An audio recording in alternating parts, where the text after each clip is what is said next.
part 2 here of my synth islands are, this is kind of my module setup. Kind of wish I had the Moog without a keyboard, but at the same time it is kind of nice to have a keyboard on here. Of course, there's a Moog Sub 37. It's the silver version, which is the Moogfest special edition. So very excited to own that. Grew up with Moogs from 1978 to today. I've always had my hands on a Moog in one way or another. So always got to have one of those. When I was younger, I could not afford a Prophet. So it's nice to have this. Is the Prophet 8 Rev 2 16 voice. Very nice. And of course, my favorite synth growing up, or one of my favorites other than Moog, of course, is Oberheim. Always loved Oberheim. This is the new OB6 since I can't afford a vintage OBX or something. Down here, I have the Roland D50 boutique and the Juno 106 boutique, both of which I had when I was younger and toured with.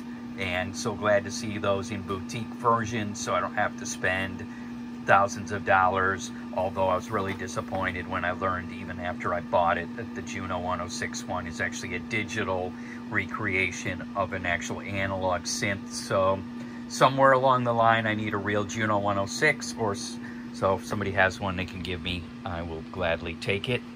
Here's my brain, the old Mio 10. That's my MIDI brain. Nice little power converter here. I got some really beautiful V-Mod headphones.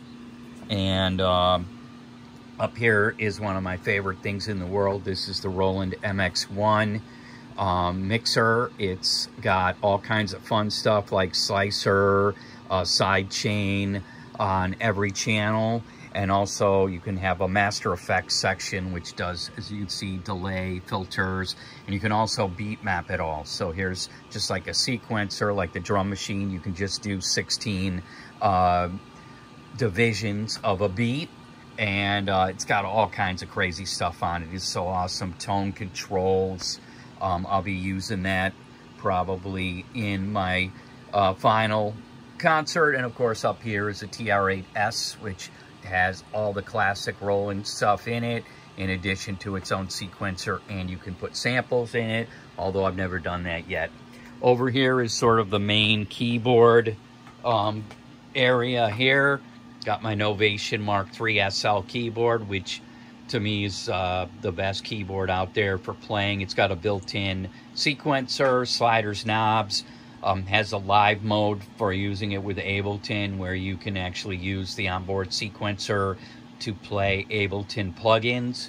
And then of course here I'm going to be doing a YouTube video soon of this, the V-Synth. I've been using this for over 10 years. It is most underrated and underappreciated and not really well known synth. It's got like D50 technology in it.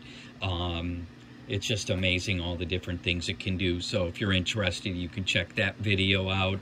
I'll let you know when that comes out. So that's the whole performance setup. I got some nice little big, they're big speakers, 15-inch Eon. And then underneath here is a QSC, tons of power to blast an audience. I only got to do 1 gig with this setup before we all shut down. Over on the other side is my studio setup. So I'm going to stop and go over that separately.